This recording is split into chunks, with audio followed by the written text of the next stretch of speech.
someone brought a dang live chicken to the theater and they've been arrested, and like people are getting kicked out of theaters over this movie and stuff. Like, who would have ever thought? It's freaking Minecraft.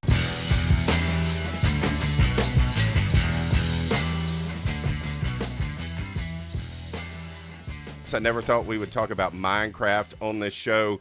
Smashburger secrets. There have been some crazy takes about Smashburgers in our stuff, which is fun. The cheesy truth behind those surplus rumors. I went down a rabbit hole somehow or another. Pointless, mindless stuff. I'm going to share it with you. Why wouldn't I? Plus, got a bombshell at the end of this one, folks. Got a bombshell. Some big news to share about the show. So stick around. But before we jump in, hit that like, hit that subscribe button, and visit tigsbits.com. I did go to this crawfish cook-off, stale crackers, two-step deal, kind of just slipped in. Wasn't sure if the weather was going to permit me to be able to do that. There were multiple things that we were talking about going and doing. We ended up going to do that because, dang it, I wanted to eat crawfish on my birthday weekend. So we did $40, all you could eat crawfish, jambalaya, gumbo. They had vendors out there. They had all kinds of stuff. I mean, I got my birria taco from our friends at Farm and Fire. Just that thing slaps. I know some of y'all have seen the short video, but good Lord, man, it is easily the best taco I've ever had in my life. Like, it isn't even close. And the seasoning that they use to do that, man, they've just got so much going on. I can't wait to introduce more and more of them to y'all as we do more collaborations and stuff like that. We've talked about things. We're definitely going to be doing that. But man, the crawfish were so good. Ran into so many different people. Rusty's, our boy Rusty, he just dominated once again. Had the best booth. I think he had second or third place gumbo. Our friends Rach and Cajun Cooking, their team won along with KP and her husband Sky. Really awesome. Their crawfish were phenomenal. That was the first ones I had because they were right next to Rusty. Just had a dang blast, man. So much fun. So many festivals always going on in Louisiana.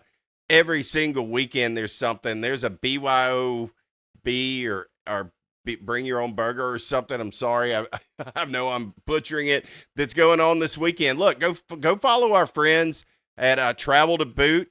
And they are on top of everything. You can find them on Facebook, on our Facebook page. They're on top of everything and all the events that are going on around here locally in Louisiana. And I know that we have a lot of people that listen outside of Louisiana as well. So if you ever wanted to make a trip, come down here, see what's going on. I've seen like Mike Rucker has said something on a Facebook post about, are these accents real? Yeah, they are. They are totally real. Everything is like, it's just a diverse state and always a good time. Just always a good time. So had to mention that here right at the top of the show. So much fun going to that. And I can't wait to go again next year. I also got asked throughout all of this, and I mentioned that in our Bubba exclusive show that'll be dropping later on this weekend. More to come from that.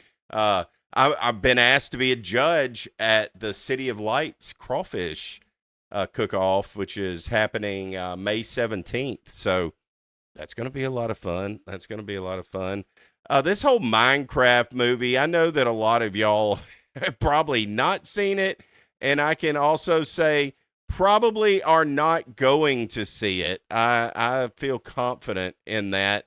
But I had a blast. So it was my son's 13th birthday, and he finally got to have all his homies with him and took them all to the theater to go see Minecraft the night that it came out. And crazy crowd, to say the least. Like, I was not expecting that. And I know about Minecraft. I mean, I've watched Riley. I've watched my daughter. I've watched them play it over the years.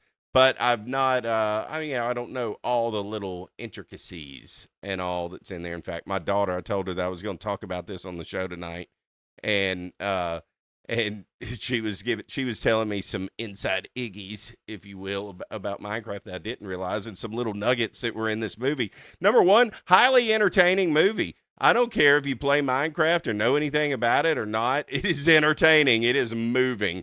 Jack Black just seems to be that guy. He's that guy. Whenever you have that kind of movie, he's your guy. You call him. He's going to be in it. Jumanji, whatever. Bring in Jack Black. You know it's going to kick ass, and that's what that one did. It was fun. It was just a lot of fun.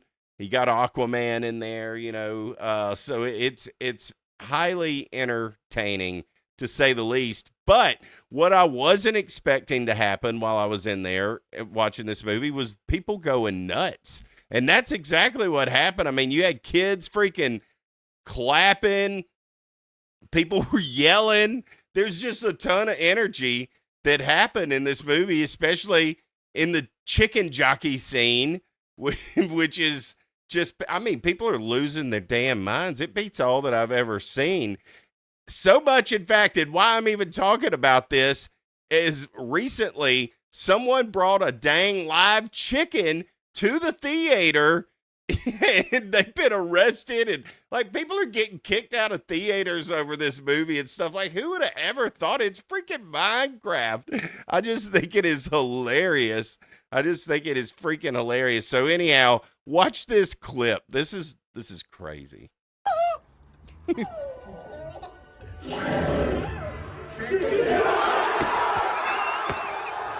God.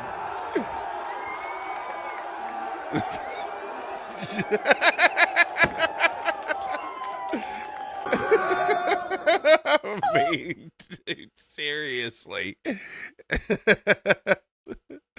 I mean, oh my goodness. That's just crazy. That's just crazy to me. I mean, what the hell else? I mean, what's going on in this world to where that happens? I'm not gonna lie. I mean, we had a row of young fellas in front of us. My daughter, it was me, my wife, my daughter, and what felt like 14 boys, but I think it was 7 or 8, maybe 9. I don't know. It was a bunch of us. And we had basically the whole back row. We had this whole row in front of us. And whenever all that scene happened, they were jumping up. It was just chaos. It was just chaos. Yeah, Haley says, us Minecraft fans can unite. That's what's happened. She loved it so much. I mean, it was crazy. I'm telling you, it was just something that there have been obviously movies that I've been to where people start clapping, they clap at the end, or you get the Iron Mans or the Avengers movies and stuff like that, especially the last one, people clapping, crying, laughing, stuff like that. But I just don't know of a movie that I've ever been to where people lose their damn minds like this and are going this crazy. Now, granted, it's a lot younger crowd than us that is typically watching this show, so I feel like an old boomer, old man, even talking about it. But how can you not talk about that? Number one, it's trending, and it's happening all across the country. There's going to be more copycat stuff. I just think it's damn hilarious. So, a lot more to hopefully come from that. Just craziness. I don't know if y'all have seen this. This is something that came out earlier today in Los Angeles. Jillian Lauren, who's married to Scott Schreiner, he's the bassist for Weezer. He was at home with her kids when something kind of scary happened. People were chasing people who had run away from this car crash, and one of the people jumped into their yard thinking there was a stranger in her damn yard. Jillian got her legal gun to protect her family, and then a neighbor said that Jillian might not have known the police were there because maybe she couldn't see her. But bottom line, she got shot. And they did not kill her, but she was arrested for attempted murder amid a manhunt from this suspect in Beverly Hills. I'll show the little news clip here, and and then I'm gonna read the comments because I mean it's a terrible thing. She didn't die. We'll dive a little bit more into it here in a second, but crazy is what it is. The woman shot by Los Angeles police following a hit and run on a freeway in Eagle Rock. I'm David Ono. I'm Ellen Leva. Just minutes ago, we learned that Jillian Schreiner was shot by officers during a search for the hit and run suspects. According to police, officers were searching a home in the neighborhood for one of the suspects when they spotted Schreiner standing in her front yard next door, armed with a gun. They claim that she ignored commands to drop the weapon, and that's when officers opened fire. Schreiner was taken to the hospital and treated for a non-life-threatening gunshot wound. We ran her address, and it comes back to Jillian and Scott Schreiner. He is the bassist for the band Weezer. All right. So there it is. Yeah. Crazy, but the comments, gang. Let me pull them over here so I can read these comments. The comments that came from this, that is what's freaking just the best. It's everything you would think it would be. Of course, say it ain't so. And we can joke a little bit about this now because she's alive. Okay. And hopefully it doesn't sound like she's involved. She's a New York Times bestseller. She's 51 years old. Sounds like she was just protecting herself. Things got sideways. I mean, it sounds like the police screwed this deal up to me, just from an outsider. Just kind of hearing what I'm hearing. I don't know, man. I don't know. But Beverly Hills, that's where I don't want to be. I mean, every lyrical, these are comments that are in there. Every lyrical comment I could possibly think of has already been said in this thread, said somebody. It's just so great. It's just so great. I mean, if you're a fan of Weezer, I love Weezer. My boy Bob, who hangs out with me a lot, big Weezer guy. If you want to destroy your shoulder, point this gun as I walk away. And I walk away. Crazy. Total hits in April 2025. Weezer 0, LAPD 1. Oof, oof, oof, oof. Oh, man. Somebody else. Wait. Someone in Weezer is straight? Oh, tough. But yeah, man. Terry says LAPD screwed the pooch again. Imagine that. There's no way that the Los Angeles Police Department could ever screw anything up. Paul says, OMG. Yeah, dude. Crazy. That's crazy. K-Dog, what's up? Bubba Army, baby. Bubba Army. Let's freaking go. Well, moving on.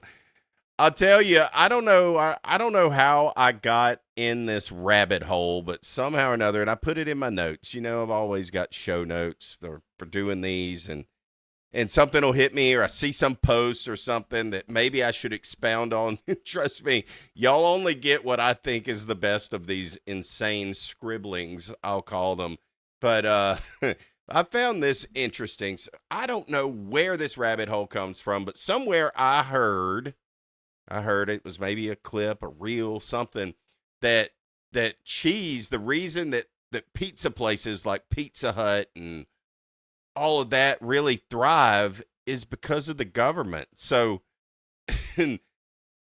all of this is from a cheesy government strategy is what I'm getting at. And I'm not talking about politics. I'm literally talking about actual freaking cheese, man. Actual cheese. The United States had so much extra cheese at one point that they were basically stockpiling it like we were going to war with Italy or something. I mean, I don't know what the point was. So this whole cheese crisis, I don't know what happened, but subsidies gone wild, you could say.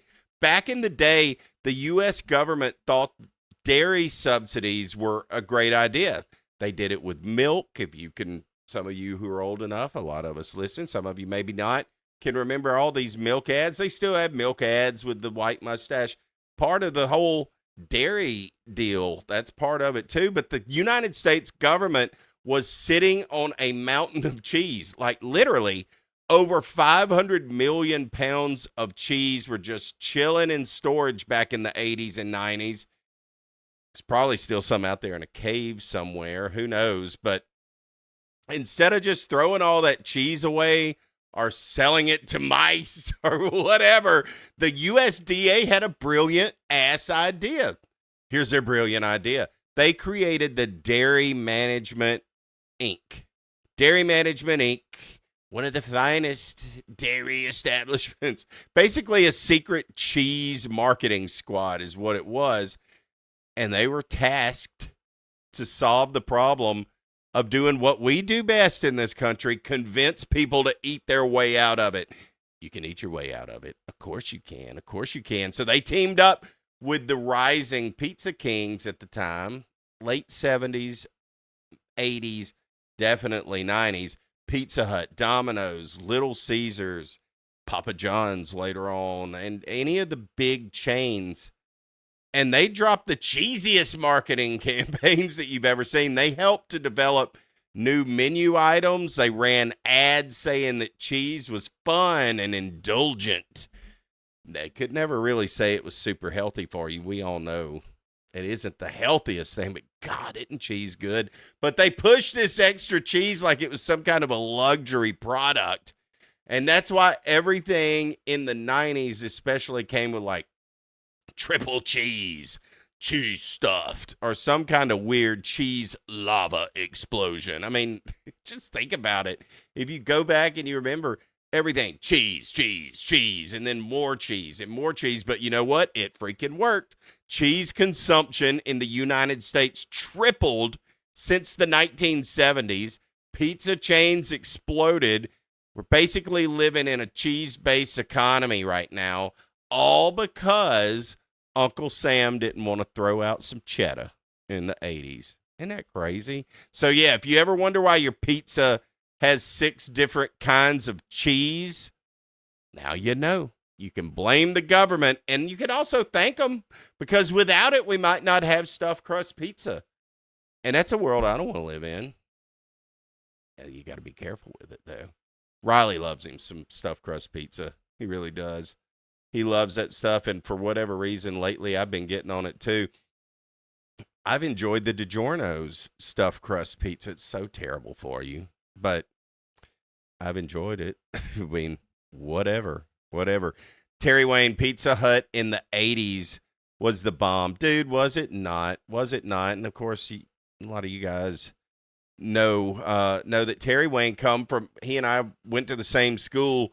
That Pizza Hut in Manny, number one, that Pizza Hut in Manny, Louisiana is still the truth. It's still damn good. They have to have half of the subsidies of this good, rich cheese.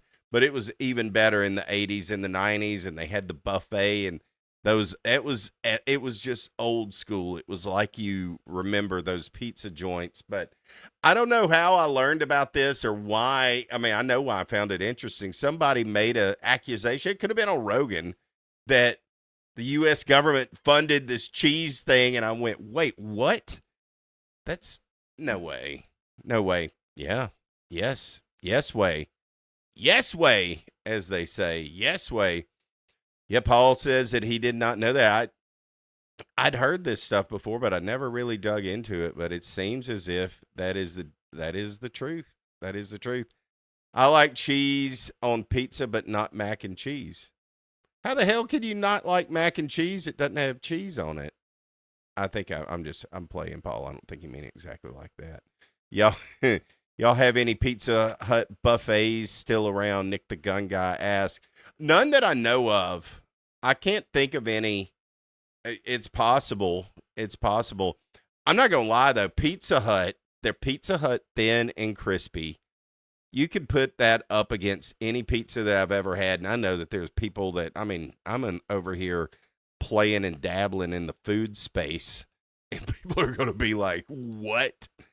I mean, dude, that's the first pizza I ever had. Those days in the 80s and 90s. I don't like a lot of dough. I'll totally eat it. but it makes me full and kind of bloated. And I don't, I like thin and crispy. Now I can eat a lot more of them. That's the problem. So that neither one are good.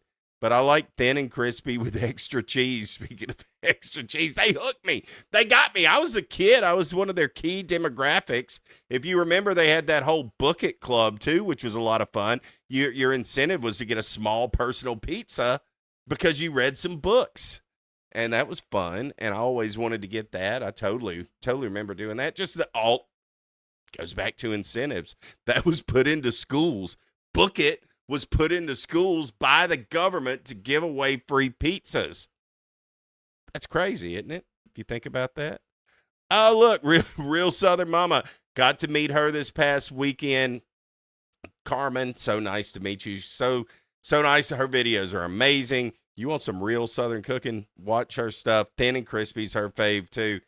Love it. I love it. In fact, we had some Pizza Hut last night, which is not why I even started talking about this, but it's just, anyhow. Let's move on. I'll tell you what's crazy.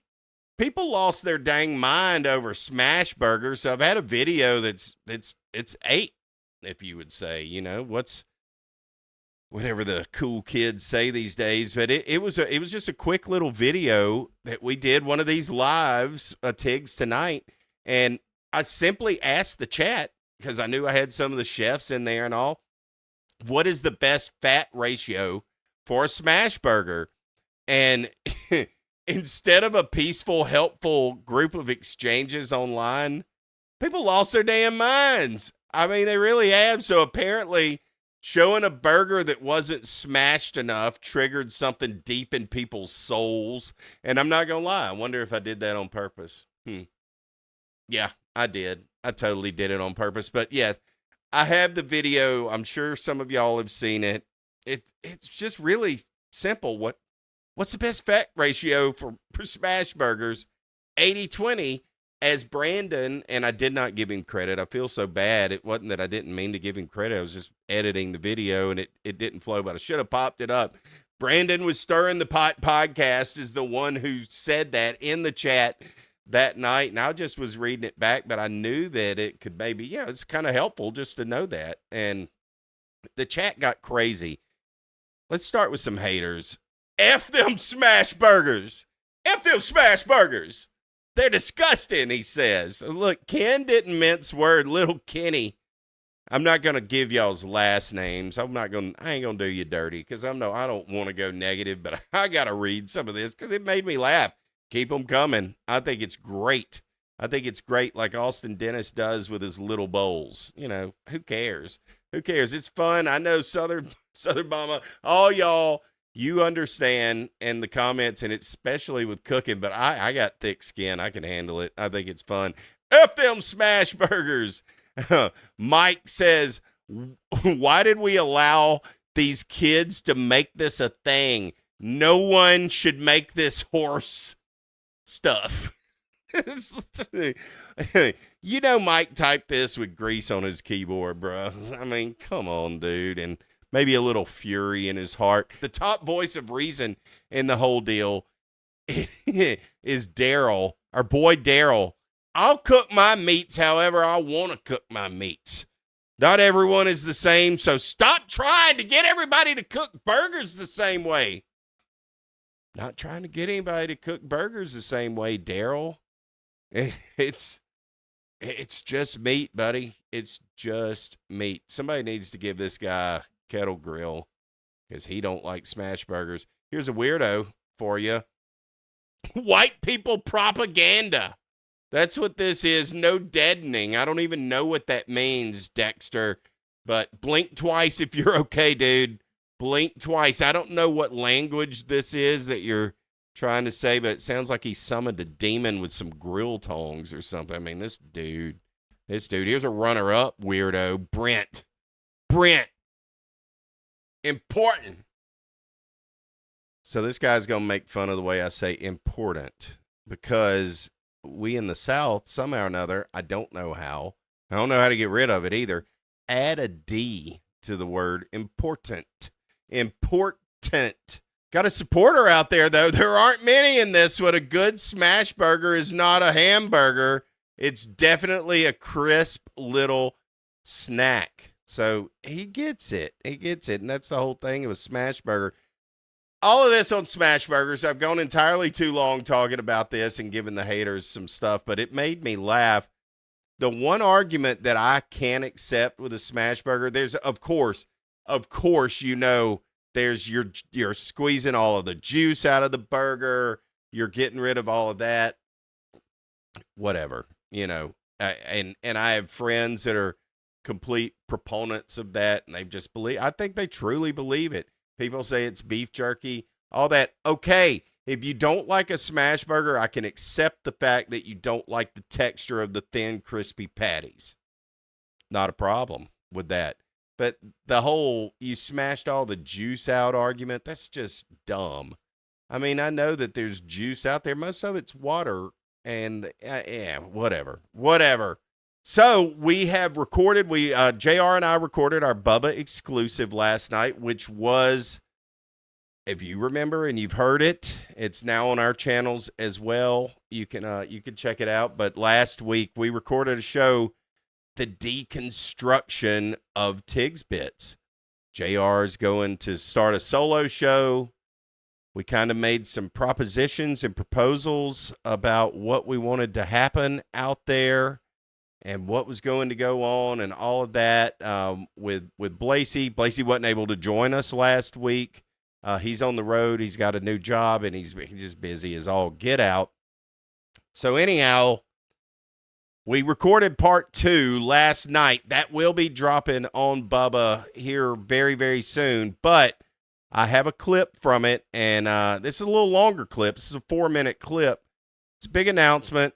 It's pretty much the way that we're going to be moving and the direction we'll be moving with all shows going forward. So we'll talk about this. I'll let y'all absorb it. Let's talk a little bit about the show, JR. It is kind of enough about that. Yeah, so this show here, the Tigs Bits. Well, we talked about last week that we were, kind of laid out that I was going to do a new show. Brantley Tiggs wants to lean into doing more of the cooking aspect and the food stuff with his content, but we still wanted to keep Tigs Bits alive here on the Bubba network and for everybody who's tuned in and listened to this. And we implored Blasi to try to take the reins on that and figure out what the next move is. And he did in one way or another. He sidestepped us and he olayed us, and we both talked to him here today. I think I got a text. He has been slammed with work. He's got way too much going on, probably more than he needs to just in general, much less to be trying to do the show as well. So he's going to take a leave of absence and part ways with the show for now. And we hope he's back when he's able. But he got, as y'all heard on the show over the last couple months, he had that new job thing. He was a little worried about this and that. I don't know how much you guys heard, because I don't know half the time if we're recording or not. I'm just always on, just assuming we're recording all the time. That's so fair. I just do. Fair. So I don't know how much you guys know or not, but we were having to move around for his stuff, and he was really just, because he got a new job and he was doing some training. He didn't know about this and was having to go here. And I mean, we've talked to him in a couple different cities and states the last couple of weeks. He's been traveling as much as I have. So he's just got to take a break for now. He's got too much going on. He's got a concert. He's got the boys are all knee deep in ball practice and stuff. And I get it. So he's going to take a step back. Our workloads are more manageable for what we do right now. So we're going to keep this show alive. We don't know exactly what format and what all we're going to talk about every week or what, but we want some input on that. But our main goal is to churn out quality content, talk about the things that you guys and gals want to talk about and hear us comment on, have guests on that have meaning, that come on so you can take something away from it, whether it's a laugh or a thought or a perspective on something. And still contribute with our brothers down in Tampa with Seth and Lummy and Bubba and all of the knuckleheads that down there, because I love them so much. They've helped us out so much, and we still want to interact with them and get something going with that. deeper than what we have been lately, which I'm confident we will. I know actually I'm going to be down there in a few weeks, so I'm hoping to catch them there. Nice.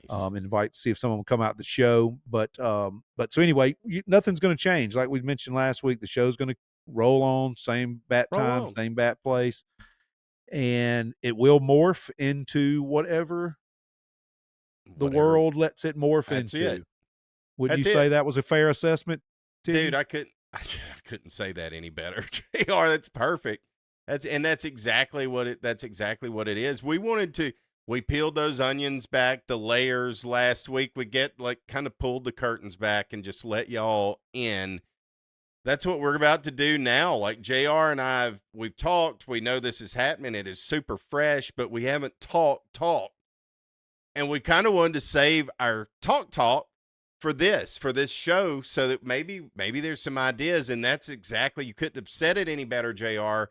We definitely want you, Bubba Army, out there, you Tigs Wigs, you just listening that's never heard us before. Give us some ideas. I think this show's kind of new now. We've got a fresh new show. It's just going to be the two of us whenever we put these out. So, and with our already condensed back to quality over quantity theory in podcasting, meaning if we come to the plate again with guests, we don't have to pick which show we want to try to put it on or how we're going to format it, all that. We just cut a podcast. Like we intended to do like you started Tigs Bits to do, and like I ever wanted to do podcasts and listen to them, is just to cut a podcast, just to rap about things that you find interesting and could enjoy the conversation, like an NPR, but not quite so nerdy. You know what I mean? Yeah, exactly. Just a hair under that where I can understand, good old boys can understand Southern perspective, the Southern culture. I want to just say thank you to Blasi. What a ride we've had. There is zero animosity, or it had nothing to do with anything to do with the deconstruction of Tigs Bits. It had nothing to do with any of that or any of our meetings or anything. So I just want to say that we say that in that show as well, and that is the bottom line, and it is the truth. We're gonna miss that sucker, dude. There ain't no doubt about it. It's today I'm making thumbnails and doing stuff like that for the Bubba exclusive that's out. I sending it to Seth, all that. It really kind of started hitting me. But just like I told Blasi, I mean, man, we freaking did this thing in this little run that we had all together. We had a Super Bowl winning quarterback on. We had an American Idol winner. We had Marty freaking Smith, who's at the Masters right now. I mean, we had all of the DDP, all of these people in all of these shows, and then getting picked up with the Bubba Army and getting to start to do that, and now having new fans, many of which are in this room as we're doing this live. I mean, it's just been a blessing, and it's been so much fun. And a lot of these successes definitely come from Blasi and knowing his stuff and knowing with Bubba and bringing it on. So, I mean, I hate it, but I get it too. I mean, he's just been too dang busy and doing what he does. He's entertaining doctors and things like that at night. He can't do a podcast. And then he's busy during the day and he can't do a podcast. And that's okay, man. That's okay. The door's always open. Like I told him, I went, dude, I know right now this is the decision 100%. And we're not even trying to be like, no, come on, man. Like he said, this is final. And I respect that. But he knows that the door is always open. But gonna miss having Blasi be a part of the show and our little creative energy. I don't think we're done hearing from Blasi at all. I think he's just got to get everything wrapped up with work of what he's doing. We'll get him in here to interact. Let's see what you're saying, chat. Let's see what you're saying. Oh, first of all, what's up, Mr. Malcolm Rousey? Yes, sir. Got to meet Malcolm at the crawfish deal, stale crackers deal over the weekend. He was at the Farm to Fire tent. They were hosting him and lovely Miss Carmen. So nice to meet them and I look forward to talking more and more about them and getting to know them. Oh, yes. What's up? Over the line. As I've said in the show, got to give you credit, sir. Got to give you props. Thanks for getting the video version of our show to start playing on Bubba. It's super, super helpful. Super helpful. Here we go, Mr. Kosteka. He's going to miss Blasi, but you can tell that he was overloaded with work and family. He was, man, and it was just hard. It was that was hard for all of us to be able, number one, and we talk about this, it's just so hard to get 3 people in the same room at the same time, and then the frequency of shows that we were needing to make and the things that we were doing, it just made it tough, if not almost impossible. And the guy over here who's producing it, it just made it difficult for me, especially. And we get into that on the show and all that, and it's okay. We all had great and good intentions of really wanting to make it dig in and work, and we all did, and we all have. But in order to make it in this day and age and in social media and doing all that, you got to go. And you can't have a hiccup, really, and you can't for long. And we're just trying to make it work. JR and I have a whole new vision, a whole new direction now. And I think it's going to be, I know it's going to be a lot of fun. It's going to be more streamlined. I think y'all will appreciate that. Maybe tonight's not a good example of a show that's streamlined, because we talked about a bunch of stuff, but I'm still going to talk about a variety of shows. That's still what I want Tigs Tonight. That's what I want this show to be. Our Bubba exclusives, we're going to bring some of the best of this world, some of the best. I'm going to be doing stuff outside of the studio and outside of this long form content. I'm going to be doing restaurant reviews. There's cooking up. Got some stuff. I'm not, but I'm going to be doing some restaurant reviews soon. I'm not going to say with who. You can probably guess. But he and I are going to be going and doing some restaurant reviews, maybe making some collab videos together. I'm going to be doing that with some other folks too. So going to be doing more stuff, just not necessarily always here in the long form content format. But in that Bubba show, we can start to bring some of that best of that stuff in, play it in, bring some of the best of what JR's got coming in. Spoiler alert, he has Morgan Wallen's tour manager as his first guest on his podcast that is coming out very soon, within the next 3 or 4 days, hopefully. I mean, come on. So we're going to start to do some of that. We're going to have guests that'll come on too over on those Bubba exclusives. Basically what we're saying is, like, we're just going to start making shows and we're just going to pump that content out to you. It doesn't really matter what brand or what it is. We're going to have fun, gang. We are going to have fun. Brian says that he will miss Blasi. He will miss Blasi. Yes, we absolutely are going to. Paul Rogers, Brother Paul, I understand that Blasi can't be here. He wishes him well, and hopefully we can see him again when he's available. And cheers. I really, really, really don't think that we're done with seeing Blasi. I don't. I'm going to get out of here. That's going to wrap up tonight's episode. It's been fun, as always. If you want that inside scoop on this bombshell news, make sure that you're on our Patreon. It's just $4.99 a month for all of the exclusives, and that includes early access to everything, including this continuation of the deconstruction of Tigs Bits from that clip that I just showed you. So go check it out. We'll be adding some new tiers to this whole thing soon. So now's the time. Join, lock it in at that OG price. I appreciate y'all tuning in. I'll catch you next time. Y'all stay awesome. What is his name?